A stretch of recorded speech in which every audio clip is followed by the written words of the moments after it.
Hola, seguidores del Ático. Gracias por acompañarme una vez más en este viaje por las películas más turbias, extrañas y olvidadas del cine de terror. En el vídeo anterior hablamos de Triangle, esa cinta en bucle donde el tiempo se convierte en una trampa mental y emocional. Un rompecabezas que mezcla la paranoia, la culpa y el castigo eterno en alta mar. Un viaje que dejó a muchos dándole vueltas a su significado, incluso después de los créditos. Y hoy cambiamos el océano por la costa. Dejamos atrás los barcos malditos y los laberintos temporales para adentrarnos en algo más tangible, más realista. Porque a veces el horror no necesita monstruos ni maldiciones. A veces basta con la sospecha, con la sensación de estar siendo observado, con una mirada, un clic de cámara, un silencio incómodo. Eso que parece no estar, pero que te sigue, que te graba, que te espera.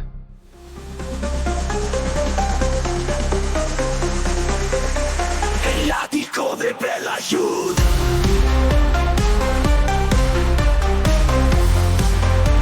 El ático de Bella Youth. Hoy hablamos de The Rental, una película del año 2020 dirigida por Dave Franco, en su debut como director.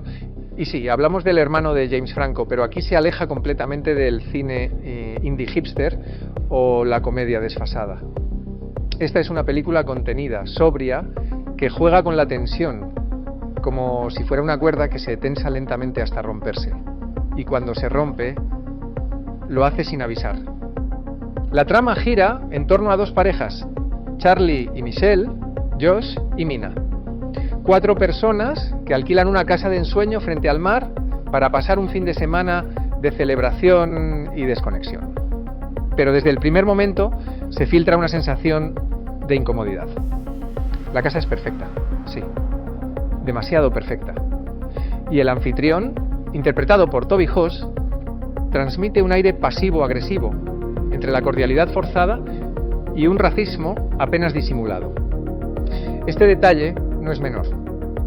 En lugar de tirar por el susto fácil, The Rental va sembrando pequeñas semillas de inquietud social y emocional. Una de las cosas más interesantes de la película es que la amenaza no viene solo de fuera, sino también de dentro. Los conflictos entre los personajes, sus relaciones cargadas de tensión sexual, las infidelidades, las decisiones impulsivas, todo eso convierte la casa en una olla a presión emocional. Es como si, incluso sin asesino, ya estuvieran condenados a romperse. Esa dualidad entre el enemigo externo y la autodestrucción interna es uno de los aciertos más sutiles del guión.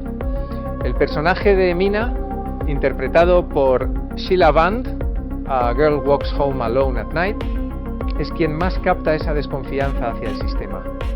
Su incomodidad con el anfitrión, su constante estado de alerta, su percepción de que algo está mal, todo eso crea una tensión constante.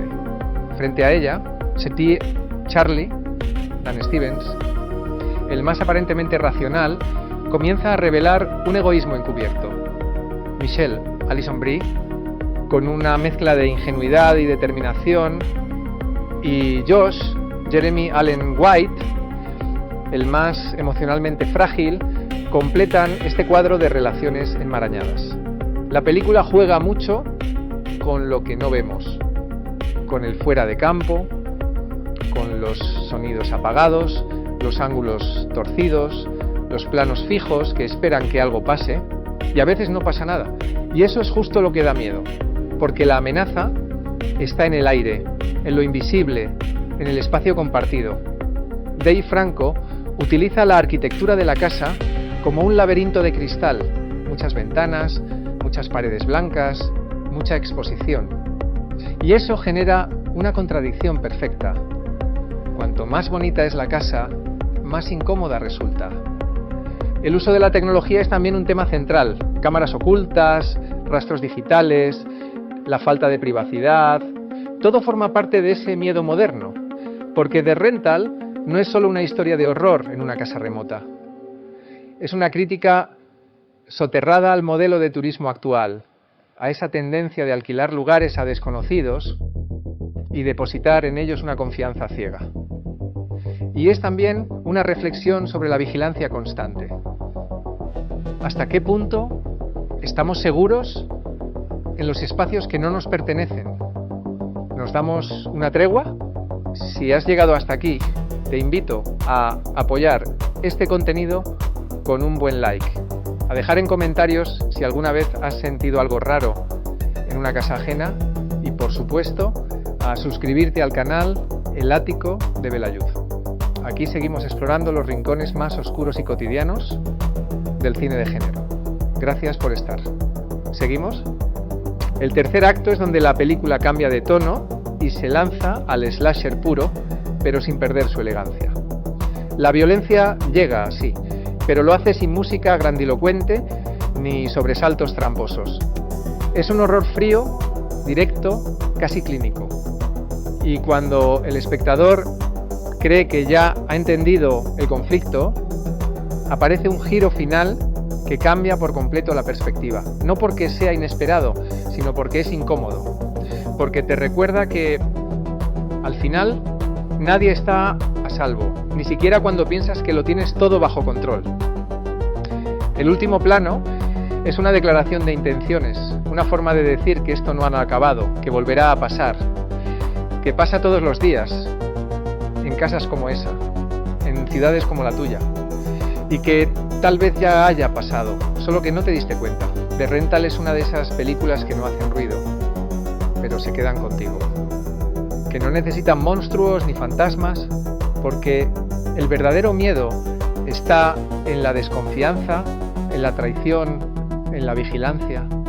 Es una cinta perfecta para quienes disfrutan del terror psicológico, del suspense bien dosificado y del cine que se atreve a incomodar desde la normalidad. No es una revolución del género, pero sí una pequeña joya dentro del terror intimista contemporáneo. Y hasta aquí este análisis.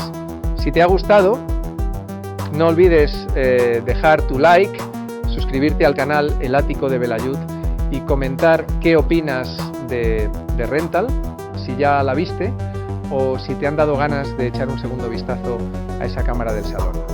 Gracias por seguir apoyando este canal donde lo cotidiano se convierte en pesadilla. Nos vemos en el próximo vídeo. Y recuerda, nunca mires solo por el ojo de la cerradura, porque puede que alguien esté mirando también desde el otro lado.